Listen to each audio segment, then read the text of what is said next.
Pois é, continuando, né, a falar sobre Lucas, o panorama do Evangelho de Lucas, e ainda falando um pouco sobre a pessoa de Lucas em si, eu falei no, é, no nosso comentário, né, na primeira parte, né, sobre a paixão de Lucas, sobre como Lucas se maravilhava, né, com a vivência com Jesus Cristo e com a igreja.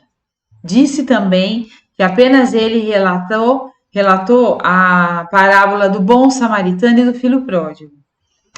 Ele era um médico que era tocado pelo louvor. Foi ele também quem relata algumas canções, alguns louvores. O Magnificat, né, que é a canção de Maria, né? A canção de Zacarias, quando ele toma nos braços João Batista, né? A canção dos anjos, quando lá em Belém foi anunciado pelos anjos do nascimento de Jesus, ele narra a canção dos anjos, e a canção de Simeão, quando conduzido pelo Espírito Santo ao templo, ele contempla Jesus Cristo e sabe que Jesus Cristo é o Messias, o Salvador. Então, olha que interessante, Lucas, ele quem traz essas canções, né?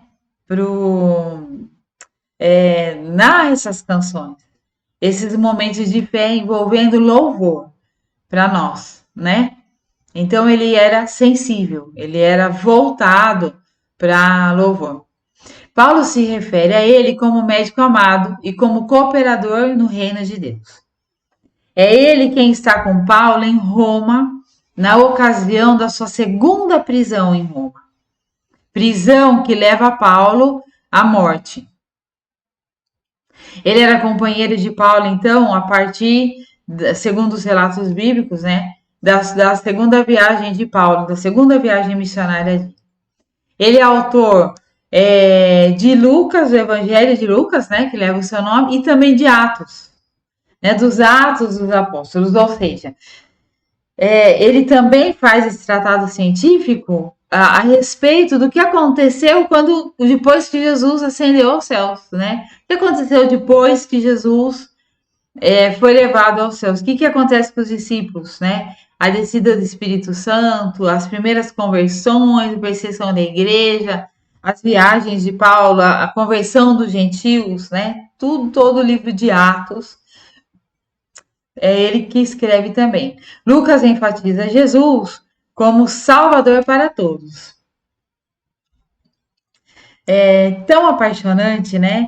Como Deus escolhe as pessoas corretas para transmitirem a mensagem. Eu falei isso lá quando eu falei de Mateus, né? Ele escolheu autores, os sinóticos, os evangelhos sinóticos, são esses três, né? Mateus, Marcos e Lucas. São evangelhos que narram os mesmos fatos e com óticas diferentes, né? Eu expliquei isso lá em Mateus. E aí, cada autor vai dar uma ênfase diferente e relatam coisas exclusivas, como eu falei, né? Uma delas, tem outras, como a parábola das dracmas, também só ele que relata. A parábola do bom samaritano, já mencionei. Parábola do filho pródigo, também já mencionei. Quer dizer, os evangelhos sinóticos têm isso, né? Eles são semelhantes, narram os mesmos fatos com óticas diferentes, às vezes acrescentam, o que às vezes acrescenta, né? Os detalhes. E por conta dessa ótica diferente, né? Eles narram coisas exclusivas, né? E a ênfase que Lucas dá para o evangelho que ele escreveu a salvação é para todos. Imagina, ele é grego, né? E ele se sensibiliza com isso. A salvação era para ele também, não era apenas para o povo judeu. É a data mais provável da, da escrita do Evangelho de Lucas é na década de 60. Nós vemos ali no Evangelho dele, ele narrando fatos até o ano de 62, né? Fatos que nós vemos ali alcançam o ano de 62, depois de Jesus Cristo. Então, por isso que as pessoas os estudiosos creem que ele escreveu na década de 60. Propósito do Evangelho de Lucas é confirmar a mensagem da promessa de Deus através de Jesus, né, fazendo aquele tratado. Ele confirma como cientista, né? Ele faz um documento, né, confirmando e tornando isso uma verdade científica. A nossa fé, ela não é baseada em contos de fadas, não é baseada em achismos, não é baseada em histórias soltas ao vento, né? Ela é baseada em fatos históricos reconhecidos pela humanidade, né? Jesus veio e isso é reconhecido por toda a humanidade. E o Evangelho de Lucas é uma grande contribuição para isso. Por quê? Porque ele faz um tratado científico, ou seja, ele faz uma investigação muito séria e ele constata a veracidade daqueles fatos que estavam circulando na sua época. E então, baseada nessa investigação séria e científica, ele afirma, né, a veracidade desses fatos como um documento histórico e científico. Então, o Evangelho de Lucas, ele não é só um livro, ele é um documento histórico, reconhecido na sua época por todas as autoridades científicas, porque ele fazia parte do grupo científico e ele teve esse cuidado, né, ao fortalecer a vida de Teófilo, e também porque ele não tinha o perfil de acreditar em algo que se contava sem provas. Então, a contribuição do Evangelho de Lucas é imensa no sentido de assegurar que os fatos ocorridos eram fiéis, eram fidedignos, eram verdadeiros. Não era uma história inventada pelos discípulos de Jesus e nem pelo povo judeu, e nem pela igreja. Ele era grego, ele era fora de toda essa comunidade mencionada. E ele se esmera em checar esses fatos. Isso é muito importante. Então, ele checa e ele escreve o evangelho dele com o propósito de confirmar que a mensagem que estava sendo proclamada era verdade e que Jesus Cristo era a salvação de Deus para toda a humanidade. Outro propósito do Evangelho de Lucas era retratar a fidelidade de Deus com a humanidade. Por isso que a gente nota, né, essa paixão de Lucas pela fidelidade de Deus. Quando ele fala, por exemplo, da parábola do filho pródigo, e ele menciona aquele pai esperando, né? E quando ele vê o filho, aquele pai sai correndo, ele não se importa com o que aconteceu, ele não cobra, ele não julga, ele simplesmente abraça e traz de volta, né? E restaura a dignidade, né? Redime aquele filho que havia se perdido. Então, isso retrata a fidelidade de Deus, o amor de Deus para com a humanidade. E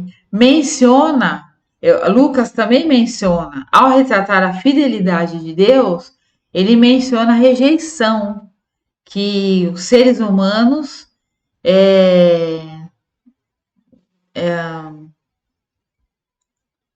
praticam com Jesus, né?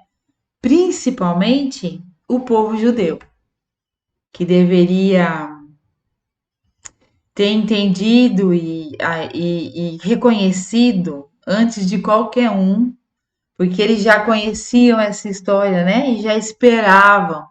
Era o povo que já esperava, já sabia que isso ia acontecer.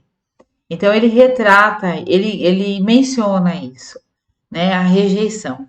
Não apenas pela humanidade, mas principalmente pelo povo de Deus mesmo, que foi tardio em reconhecer as promessas de Deus sendo cumpridas, né, na vida de Jesus Cristo.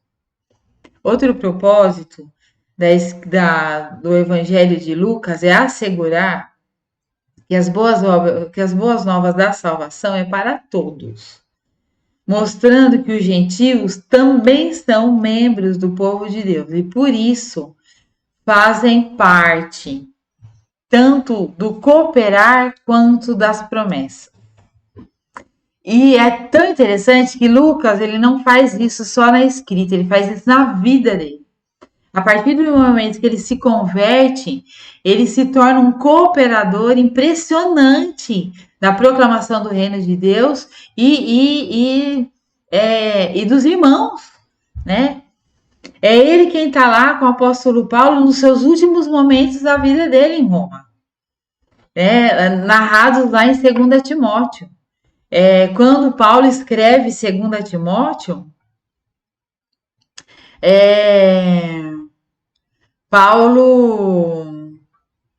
Paulo diz que só Lucas está com ele. E Lucas acompanha ele na prisão de Jerusalém, Lucas acompanha ele em todos esses momentos de adversidade, não se aparta, né? Lucas se torna um grande cooperador, ele vivencia isso. Ou seja, ele entende que ele agora é povo de Deus, que ele faz parte dessa família da fé e que isso tem como consequência que ele é herdeiro das promessas, co-herdeiro e participante com Jesus Cristo de todas as coisas, das bênçãos espirituais, das bênçãos físicas, mas também do trabalho, do sofrimento, da responsabilidade de cooperar com o crescimento. E faz isso com muito prazer, de cooperar com a expansão do evangelho, com o crescimento, com a proclamação dessa boa nova, que alcançou sua vida e trouxe essa realidade ampliada, né? Essa realidade espiritual tão maravilhosa que tem aqueles que realmente nascem de novo. Então, ele tem como objetivo assegurar essas boas novas da salvação para todos, né? Mostrando então que os gentios fazem sim parte do povo de Deus, são sim membros da família da fé e participam sim das responsabilidades e das promessas e de tudo que diz respeito a esse fato. Ele queria também que os judeus entendessem que a salvação é para todos, né? Por quê? Porque já na década de 60 já havia começado uma perseguição da parte dos judeus para os gentios. Eles não entenderam, eles não aceitaram, eles achavam que a salvação era só para eles, né? E só para o povo judeu, só para os descendentes de Abraão. E além disso, eles estavam passando por uma transição, né? Em termos de estrutura da fé. Porque até então eles tinham o quê? Recebido a lei mosaica do Antigo Testamento. Agora, os judeus precisavam entender que a lei havia sido cumprida, que a promessa de Deus a respeito do Messias também havia sido cumprida. Portanto, a salvação vinha pela obra de Jesus Cristo na cruz. Sempre foi assim, né? Eles acreditavam nisso no Antigo Testamento. faziam rituais demonstrando essa fé e através disso eram salvos. Mas agora isso havia sido cumprido. Então todos os rituais que demonstravam, eu acredito que um dia ele virá, não fazia mais sentido.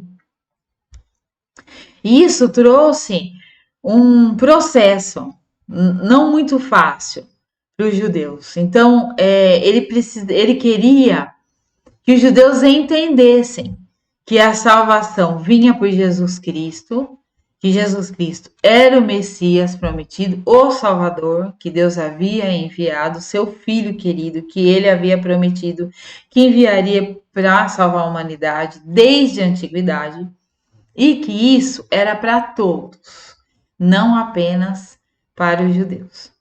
Então, o Evangelho de Lucas é de uma importância tão grande para a proclamação da salvação de Jesus Cristo, e ele é tão cheio de emoções, tão cheio de paixão, e tão cheio de louvor e de indicações de uma mudança maravilhosa que foi feita por Deus na vida de um homem que, que era grego, que é Lucas.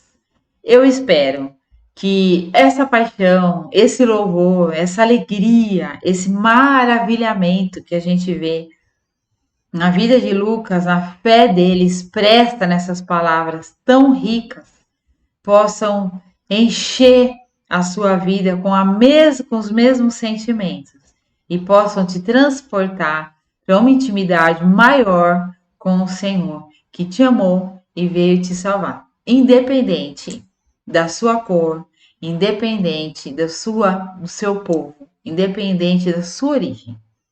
A salvação é para todos. Deus te abençoe.